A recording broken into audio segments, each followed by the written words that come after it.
Bismillahirrahmanirrahim. Assalamualaikum warahmatullahi wabarakatuh.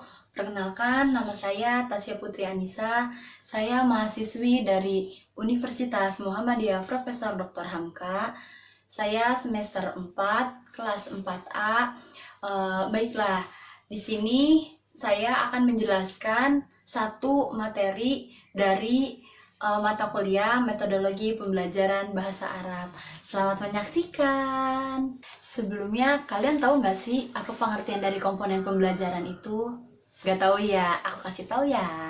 Oke. Komponen pembelajaran adalah kumpulan dari beberapa item yang saling berhubungan satu dengan yang lainnya, merupakan hal yang terpenting dalam proses belajar mengajar. Itu dari pengertian komponen pembelajaran. Jika kalian ingin proses pembelajaran mengajar dengan lancar dan baik dan memiliki hasil yang memuaskan, ada 5 komponen. Dan yang pertama itu tujuannya, yang kedua materi, yang ketiga metode, yang keempat media, dan yang terakhir itu evaluasi. Oke, dari 5 komponen pembelajaran ini sangat penting semuanya. Yang pertama, dari tujuan. Apa sih tujuan pembelajarannya itu? Tujuan pembelajaran adalah perilaku hasil belajar yang diharapkan terjadi atau dimiliki atau dikuasai oleh peserta didik setelah mengikuti kegiatan pembelajaran tertentu. Itu yang dimaksud dari tujuan pembelajaran. Tujuan pembelajaran menurut taksoni Bloom dan lain-lain, tujuan pembelajaran yang ingin dicapai adalah paling tidak ada 3. Yang pertama pengetahuan, yang kedua itu sikap, dan yang terakhir fisikomotor. Untuk yang kedua yaitu materi. Kita seorang guru, apabila kita mengajar, kita harus mempunyai materi. Gimana sih cara menyusun materinya itu? Menyusun materinya itu bisa menggunakan RPP atau perencanaan pembelajaran. Maka kita harus melibatkan 5 komponen tersebut. Hakikat materi terdiri dari fakta, konsep, definisi, prosedur, dan preposisi. Oke, konsep tentang yang kedua ini yaitu terbagi menjadi 2. Yang pertama, printed material adalah bahan-bahan yang sifatnya tercetak. Nah, yang sifatnya tercetak itu bisa disebut printed material. Contohnya seperti majalah, koran, buku, dan sebagainya. Oke, untuk yang kedua, digital material.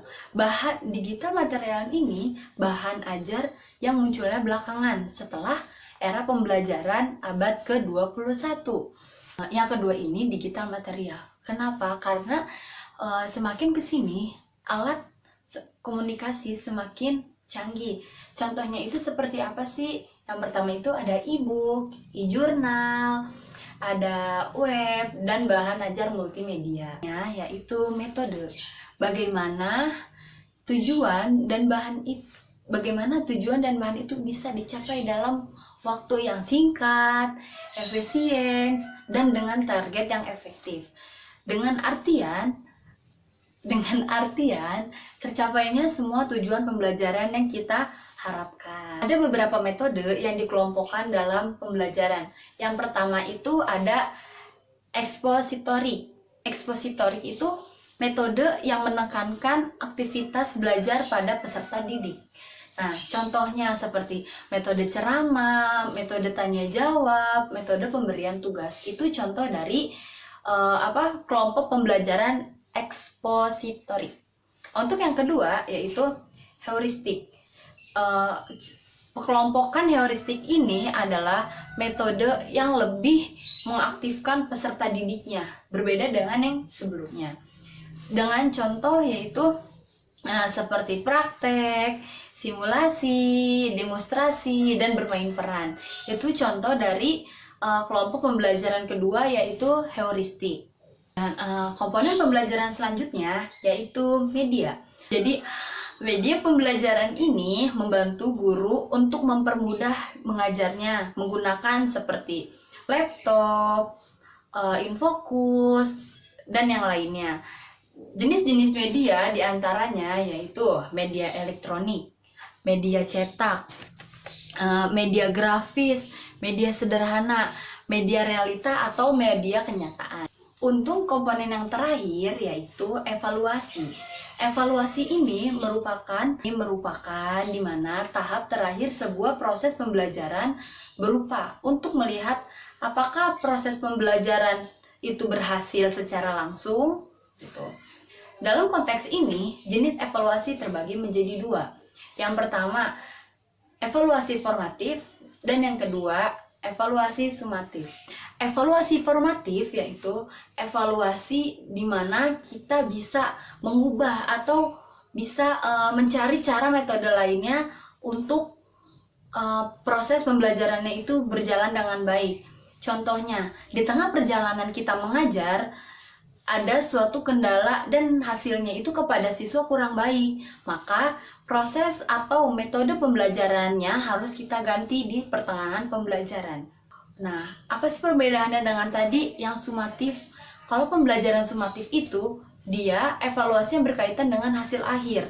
Oleh karena itu, siswa dan guru sudah diberikan satu keputusan akhir. Jadi, kalau yang formatif ini masih kita bisa ubah di pertengahan cara proses pembelajaran kita, cara mengajar kita. Jadi formatif ini bisa diubah dari cara proses pengajaran kita di pertengahan apabila di pertengahan pembelajaran ini kita menggunakan metode yang kurang baik atau yang kurang